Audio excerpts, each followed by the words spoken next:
Welcome to day 21. Today our tip has to do with doing less, which I thought was a great concept for me because I tend to overdo everything. And I can't say that I really applied this tip well in my art this week, but I thought I would still share what I ended up doing with this portrait. It began in my sketchbook, and as you can see, I adjusted the drawing. I'm enjoying the freedom of just sketching and not being as concerned about getting everything exactly right because I know I can fix it later, so it means I don't have to spend a lot of time erasing. So I love that part. You can see that even after I had begun adding color, I was finding things that I hadn't gotten right. And that is kind of how it goes for me.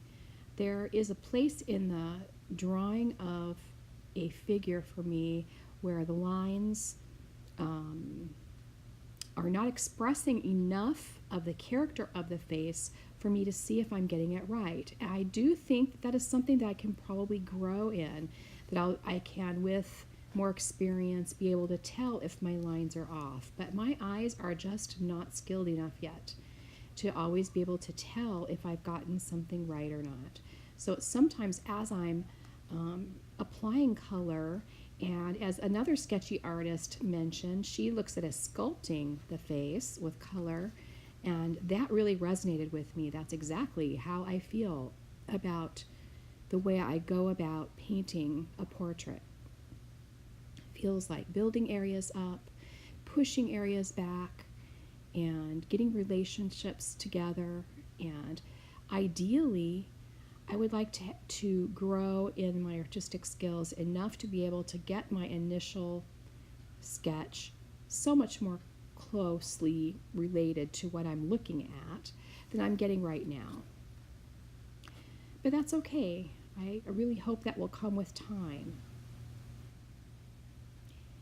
You'll notice that at this point, I have not bothered to draw anything with regard to the glasses, with the exception of the shadow across his nose, and I did that in order to orient the placement of the glasses later.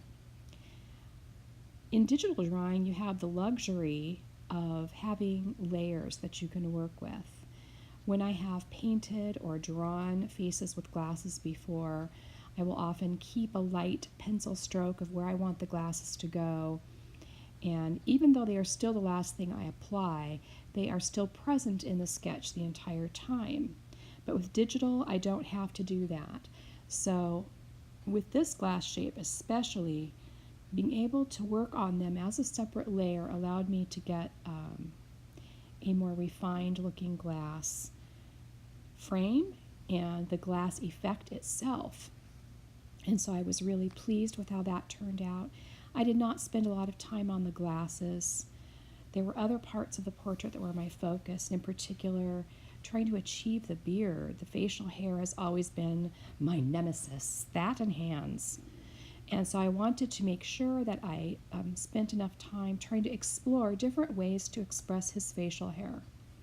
I like how it turned out, but I don't love it. I think it's probably something I can spend more time practicing. But overall, I was quite pleased with how this portrait turned out. As time goes on and I refine the facial hair more, work with the lips, little details, this is the most fun part of the portrait for me, where I feel like I've gotten close enough to getting the basics of the face in there, and to me it's in the small little details where the face takes on its character. This is one of those portraits that really speaks to me. The look in his eyes just touches my heart. He looks like somebody I'd like to know. I hope you enjoyed spending time in my studio today, and I look forward to seeing you again soon. Thanks for watching, and don't forget to like and subscribe.